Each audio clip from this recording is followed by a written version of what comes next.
Hello बेटी। हाँ माँ। कहीं तुम पागल तो नहीं हो गई? हम नहीं भाई पागल, हम सही कह रहे। घर में खाने के लिए रोटियां नहीं पूछ रही और तू क्या चाहती है? घी की सी की पूड़ियां मिल जाए? अब पूड़ी का मांग रही। मतलब नहीं समझ रही ना। तुम पूड़ी नहीं मांग रहे, मेरी शादी करा दो। बड़े भैया कहाँ तुम खोए, कह दो मेरी शादी करा दे, हमें भी बहुत अच्छे लगते हैं।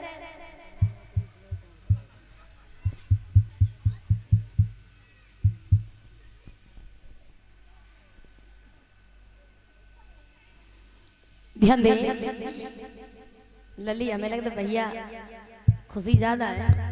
हाँ आज कुछ ज्यादा ही खुश लग रही। अब तो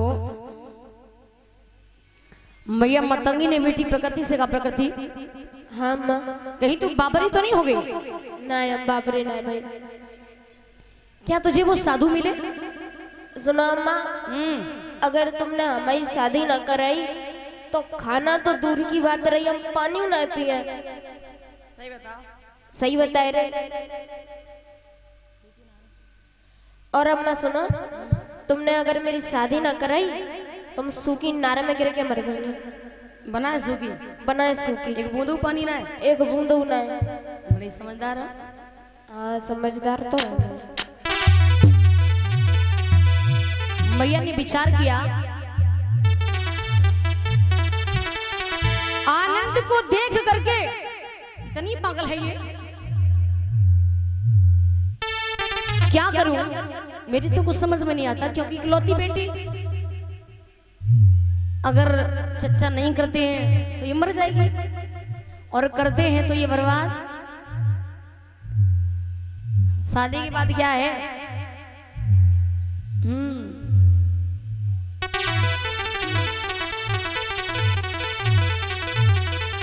अब तो मैया मतंगी ने बेटी प्रकृति से पूछा, बेटी प्रकृति ये बताओ, कहो अम्मा। वो साधु जिनकी बात कर रही हो वो कहाँ मिलेंगे? अम्मा वे जेतवन में मिल गए। जेतवन में। जेतवन जो कहाँ पत्ते है?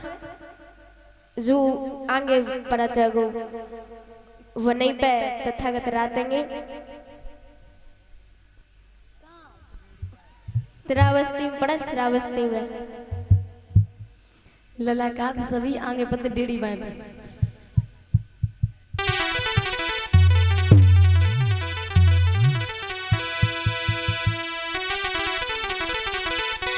अब तो बेटी आनंद जी को पाने के लिए पागल है। उसने तो भैया खाना पीना भी छोड़ दिया। सुनो, आनंद जी की चिंता में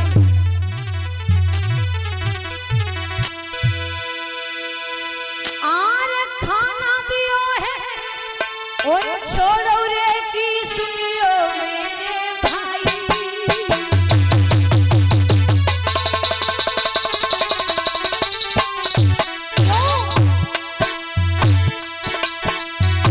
आनंद जी की चिंता ले, आनंद जी की चिंता ले की दिल में गई की समाई।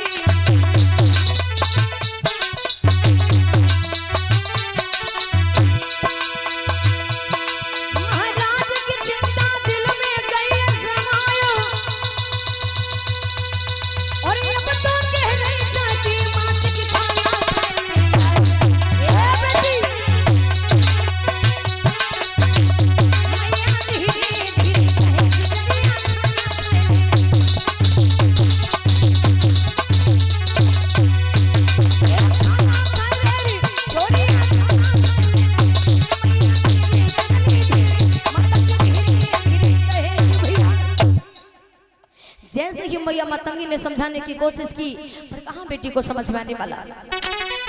मैया मतंगी ने बेटी प्रकृति से कहा, बेटी ऐसा करना, कहिए। मैं आनंद जी को बुलाने जा रही हूँ। हाँ जाओ। और सुनो, और सुना, घर से बिल्कुल बाहर नहीं निकलना। ठीक है माँ। ठीक है? बिल्कुल ठीक है। मैं जब तक घर लौट के आऊं तब तक खाना बना लेना। देखो सब कहियो जय मती का। क्यों? खाना ना बनाए बनाए पाइए।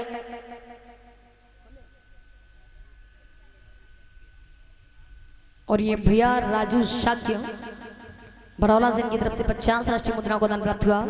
तथागत शील प्रदान कर शील हमेशा इनकी रक्षा करें। बेटी हाँ माँ।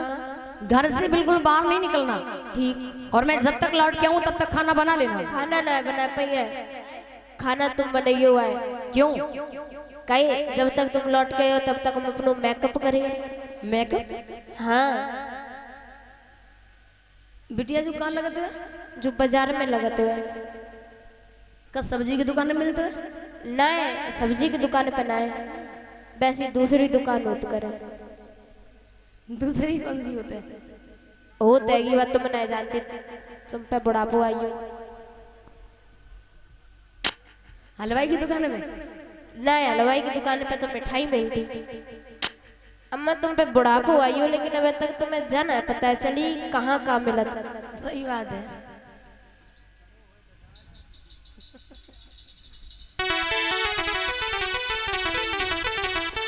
हमारे जमाने में लिली चल तो नहीं तो कुछ। अच्छा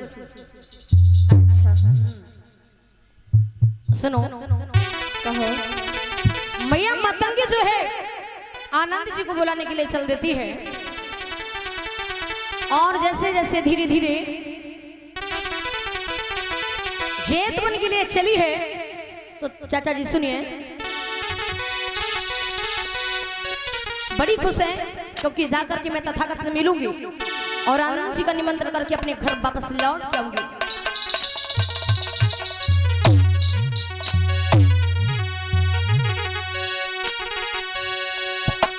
कि मैया मतंगिया बा चला भैया रे मेरा भैया।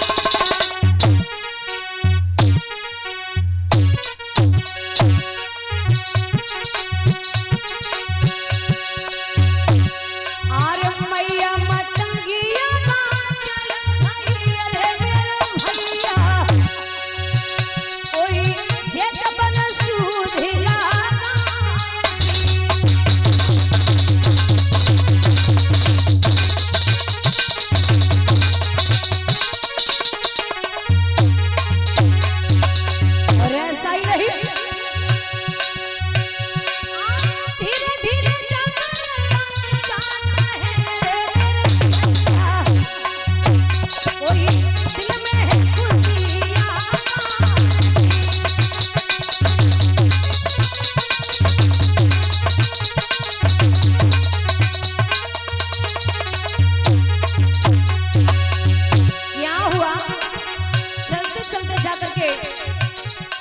जैसे ही जेतवन में पहुंची तब तक रास्ते में ही आनंद जी मिल जाते जिनकी तलाश में थे। कहाँ साधु, मुझे आनंद जी से मिलना है, कहाँ मिलेंगे? आनंद जी कहने लगे मैया मैं ही आनंद हूँ। बोले मैं आपका निमंत्रण करने आई हूँ। आनंद जी बोले माँ यदि तुम निमंत्रण करने आई हो तो हमारे जो गुरु शास्त्रा बुद्ध हैं, यदि वो कह देंगे तुम्हें जाने से इनकार नहीं करता हूँ। क्या हुआ?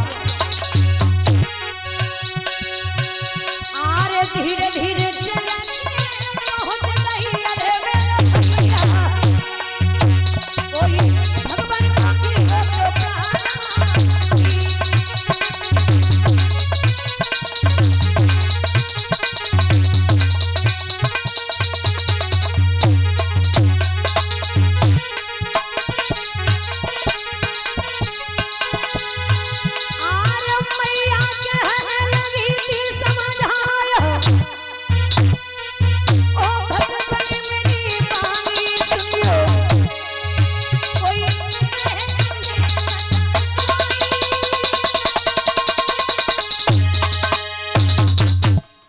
जैसे ही मैया मतंगी ने जाते ही जाते तथागत के चरणों में नतमस्तक होकर के नमन किया और महामुनि से कहा हे शास्त्रा, मैं आपको आमंत्रित करने आई हूँ, आपकी प्रिय शिष्य आनंद का निमंत्रण करने आई हूँ। और तथागत के यहाँ जो जाता था, भगवान के यहाँ कोई जात पात का भेदभाव नहीं था, निमंत्रण को स्वीकार किया। जब निमंत्रण को स्वीकार किया है, मैया जो है वापस चल दिखर आई और इधर भगवान तथागत बुद्ध ने प्रिय शिष्य आनंद से कहा कि आनंद जाओ मैया मतंगी के यहाँ से भोजन दान लेके आओ। इधर क्या हुआ मेरे भैया, मैया मतंगी जब घर पहुंची तो बेटी प्रकृति को अंदर कमरे में चारपाई पर लिटा दिया और कह दिया बेटी प्रकृति कमरे से बाहर मत निकलना, तो कि आनंद जी आने वाले होंगे। और आनंद जी जैसे ही मैया मतंगी के यहाँ आए और मैया ने बड़ा ही श्रद्धा से भोजन दान किया है। आनंद जी ने भोजन को श्रवण किया और भोजन को श्रवण करने के बाद जैसे ही आनंद जी ने कहा मैया भोजन भी श्रवण कर लिया है, धम्म देशन भी हो चुकी है, क्या मैं जा सकता हूं मां? भैया ध्यान देना, जैसे इतना कहा क्या मैं जा सकता हूं मां, मैया मतंगी बोली आनंद जी चले जाना, पर आप तो वनों जंगलों में रहते हैं, शायद कोई जड़ी बूटियां जानते हो, और जो पहले के साधु संत भिक्षु बैरागी हुआ करते थे वो बड़े ही वीरवान भैया, बड़े ही ज्ञानी और महाज्ञानी हुआ करते थे। कहा मैं यहाँ वो तो जानता ही हूँ, बात बताओ। बोली आनंद जी मेरे घर में मेरी बेटी जो है ना आनंद जी वो बहुत दिन से बीमार है, कई रोज हो गए, उसका काफी इलाज करा दिया पड़ोसिया राम, क्योंकि बीमारी कोई और है इसलिए इलाज वो कहाँ है किसी और के पास। आनंद जी कहने लगे तुम मैया ऐसा करो, आपकी बेटी कई रोज से बीमार है तो ले आइए मेरे पास, बुलाइए, शायद वो जड़ी बूटियां काम कर जाए। लेकिन मैया बोली आनंद जी वो इतनी बीमार है कि उसके अंदर चलने की शक्ति, वो चल नहीं सकती, जैसी अम्मा तैसी बिटिया।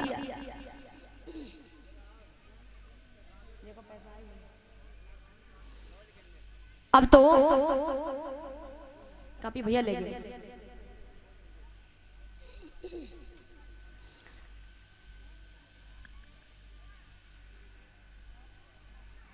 जब मैया मतंगी ने कहा कि वो चल नहीं सकती, उसमें चलने की शक्ति नहीं, तो आप ही चलिए ठीक रहेगा। तो आनंद जी के अंदर कोई कपट तो था नहीं, मन चित्त से बिल्कुल स्वच्छ थे।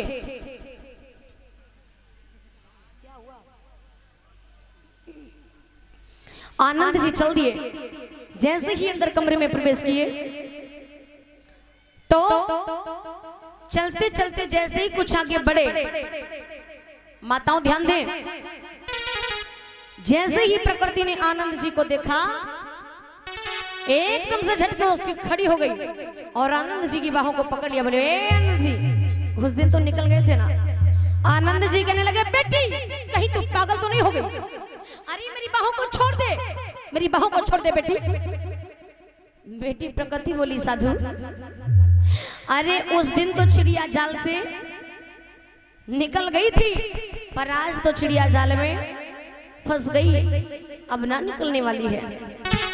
आनंद जी अपने आप को बचाना और छुड़ाना चाहते हैं, पर प्रकृति क्या बोली है साधु इधर देखो।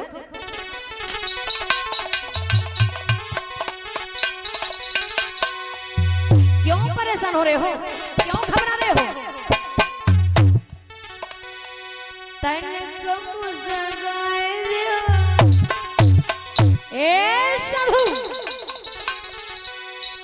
तन को मुस्कुराए दियो ए भोले सैया, तन को मुस्कुराए दियो ए भोले सैया, तन को मुस्कुराए दियो ए भोले सैया, तन को मुस्कुराए दियो।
इतना कहा तो आनंद जी कहने लगे बेटी अरे कहीं तुम पागल तो नहीं हो गई, मेरी बहू को छोड़ दे बेटी।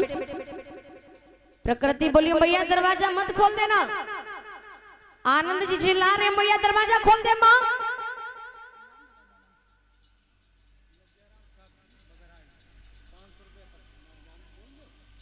और ये